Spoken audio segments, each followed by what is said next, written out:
Cette nouvelle vidéo, je suis Isabelle Agassi, nutrithérapeute et coach au mieux-être, et ma mission est de vous inspirer à vivre une vie plus équilibrée, à mincir son régime mais avec une alimentation qui vous correspond, à croire en vous et à retrouver le pouvoir qui vous appartient.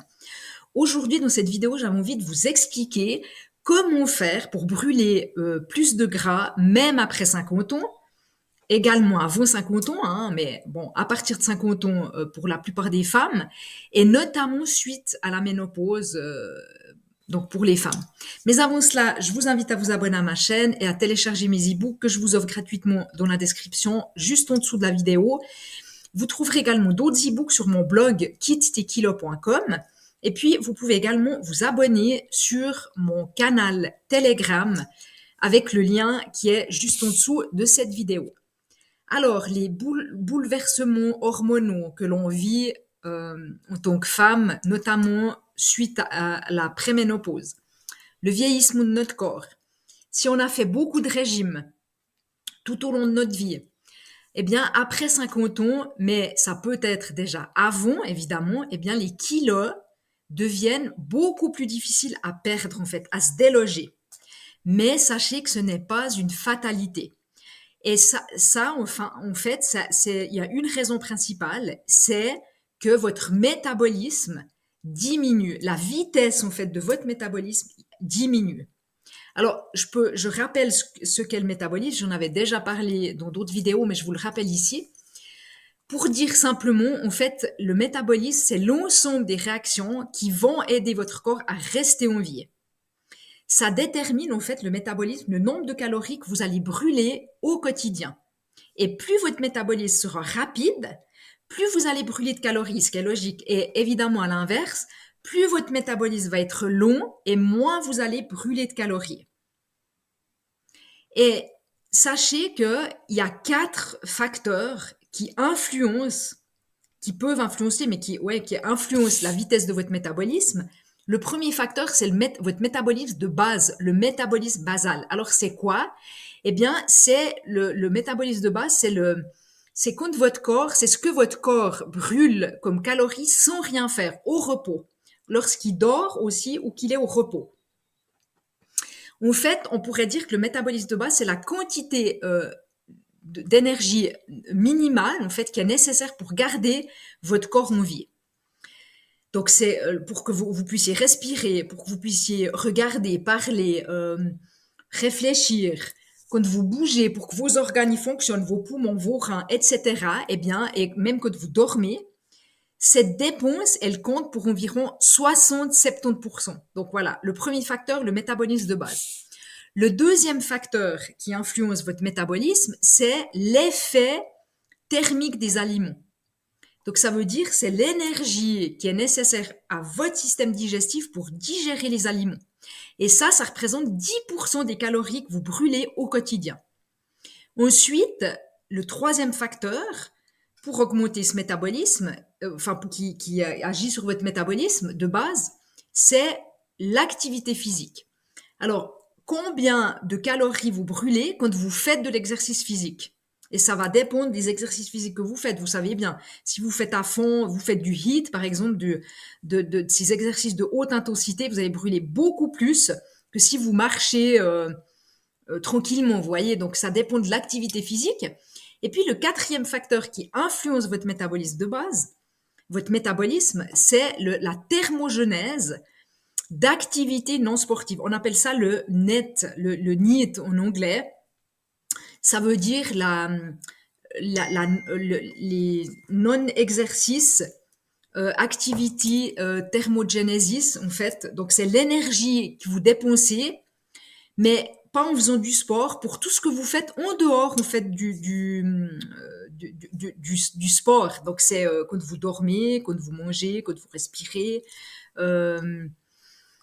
C'est quand vous faites du jardinage, du bricolage, du ménage, quand vous allez à la déchetterie. Enfin, vous voyez, toutes ces activités, quand vous bougez, même quand vous repassez, tout ce que vous faites, en fait, hors sport. Voilà. Et donc, en fait,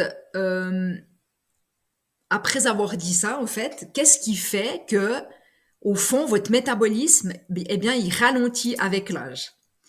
Alors, ça s'explique notamment par le fait que avec l'âge, on a une baisse d'activité, on bouge moins. Mais bon, de nouveau, c'est pas quelque chose qui est figé, hein. On peut changer ça. Un autre facteur, c'est la perte en fait du muscle. Quand on vieillit, on perd du muscle et on prend du gras. De nouveau, ce n'est pas quelque chose qui est figé, c'est pas une fatalité. On peut changer ça. Et puis, bah, tout simplement, c'est le fait de vieillir. C'est qu'on a notre corps vieillit. Hein. On vieillissant évidemment, et on a moins on a moins de, comment dire ça, de ressources en fait, de force vitale. Voilà, nos cellules vieillissent. Et du coup, alors, en ayant dit ça, sur qu'est-ce qu'on peut faire par rapport à tout ça? Eh bien, la première chose, c'est que vous pouvez vous renforcer au niveau de vos muscles, faire du renforcement musculaire.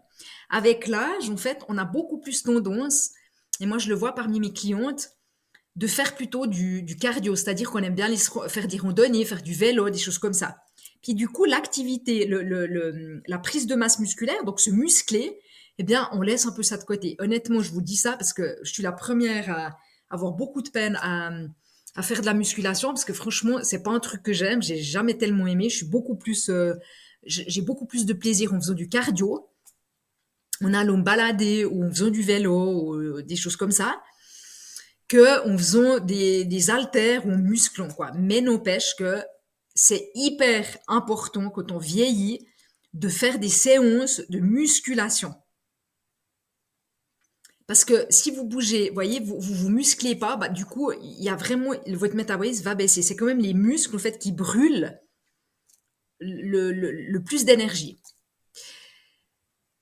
Donc,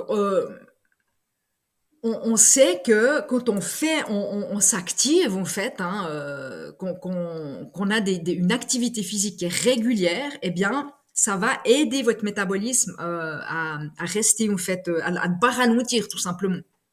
Donc, vous pouvez de toute façon bah, courir, vous pouvez faire du vélo, vous pouvez nager, tout ça, le cardio, bah, ça va beaucoup aider en fait votre corps en fait à garder un bon métabolisme. Mais le top du top, si vraiment vous voulez augmenter votre métabolisme, c'est de faire de la musculation, c'est d'augmenter votre masse musculaire. Parce que, comme je vous l'ai dit tout à l'heure, c'est le muscle, votre muscle qui va utiliser le plus d'énergie. Hein, voilà, c'est pas le gras, c'est vraiment le muscle qui utilise l'énergie.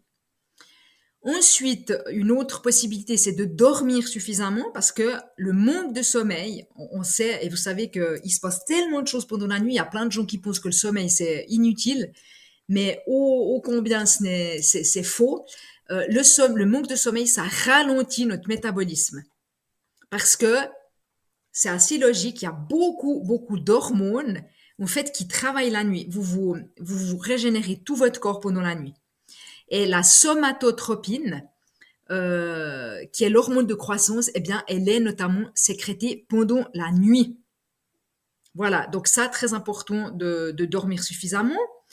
Une autre astuce, c'est de manger plus de protéines. Et puis ça, on voit aussi on sait que avec l'âge, il y a de nouveau, j'ai beaucoup d'exemples de clientes qui se détournent des protéines, qui mangent pas suffisamment de protéines en vieillissant. Donc, on sait qu'une consommation de 25 à 30% de protéines, en fait, eh bien, stimule le métabolisme. Donc, vous brûlez plus si vous mangez plus de protéines par rapport à quelqu'un qui mettra très très peu de protéines dans son alimentation. Parce que ça permet au corps en fait de brûler plus de calories, le fait de digérer ces protéines, voilà, ça augmente votre métabolisme. Et c'est vrai que ben, par rapport à ce que je vous recommande en fait dans mes suivis, dans mes accompagnements, eh ben ça aide vraiment parce que on est pile dans cette idée.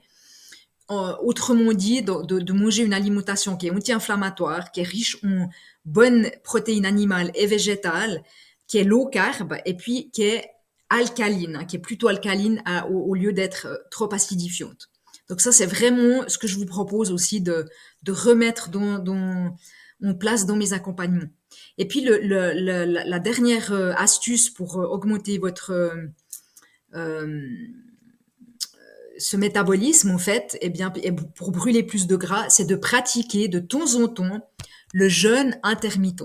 C'est-à-dire que il y a plein de gens qui pensent, et de nouveau, c'est des idées reçues parce que c'est complètement faux, que si on saute un repas, eh bien, justement, ça va être l'effet contraire, c'est-à-dire que le métabolisme va baisser parce que le corps va se mettre sur le mode je stocke à la place de je brûle. Et pas du tout, en fait, c'est l'inverse.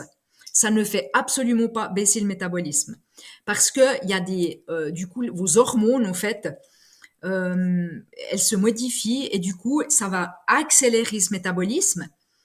Et il y a des études qui montrent que le métabolisme, il augmente pas mal grâce en fait au jeûne intermittent. Parce que quand vous jeûnez, eh bien la production de cette fameuse hormone qu'on appelle l'insuline, eh bien elle s'arrête pour laisser place à l'autre hormone qui est antagoniste qui s'appelle le glucagon. Et ce glucagon, eh bien c'est une hormone qui permet de déstocker le gras. Voilà.